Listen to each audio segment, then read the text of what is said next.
మళ్ళా మీ అందరికీ పనులు చేయాలి. ప్రభుత్వ ఉద్యోగాలకి జీతాలు ఇవ్వలేని పరిస్థితి. అయితే కష్టాలు చూసి బెదిరిపోలేదు, సవాళ్లను చూసి పారిపోలేదు. అనుభవంతో ఆలోచించాను.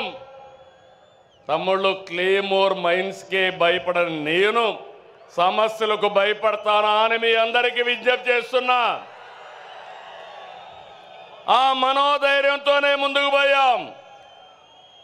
ఇటుక ఇటుక పేర్చుతూ విధ్వంసమైన రాష్ట్రాన్ని పునర్నిర్మాణం వైపు ముందుకు పోతున్నాం. ఏడాదిలో ఎన్నో సంక్షేమ కార్యక్రమాలు, అభివృద్ధి కార్యక్రమాలు చేసి మన సత్తా చూపించే కార్యక్రమంలో ముందుకు పోతున్నాం.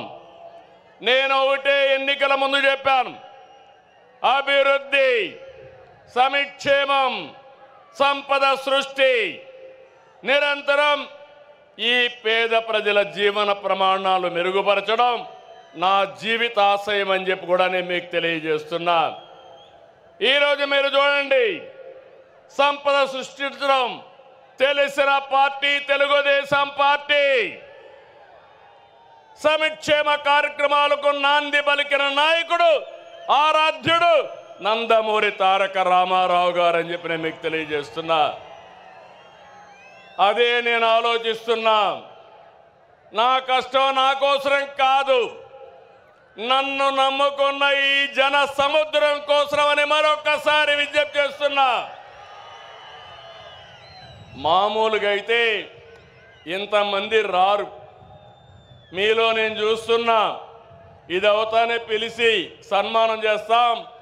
కోడూరు నుంచి 60 సంవత్సరాల వయసులో సైకిల్ వేసుకొని కడప మహానాడుకు వచ్చాడంటే అది తెలుగుదేశం పార్టీ పైనుండే అభిమానం. వారిని చూడండి తమ్ముళ్ళు, ఇలాంటి కార్యకర్తలు ఉన్నారంటే ఈ పార్టీకి పూర్వ జన్మ సుకృతం. తమ్ముళ్ళు గట్టిగా చప్పట్లు కొట్టి అభినందించండి. ఒక స్ఫూర్తి ప్రదాత. పార్టీ అంటే ఇట్లుండాలి.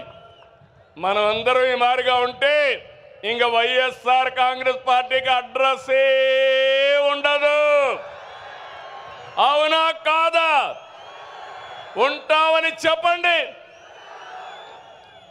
అలాంటి కార్యక్రమాలతో ఈరోజు ముందుకు పోతున్నాం. నెల నెల పింఛన్లు ఇస్తున్నా మనం ఏ స్థాయిలో సంక్షేమం అందిస్తున్నాయో చెబుతుంది.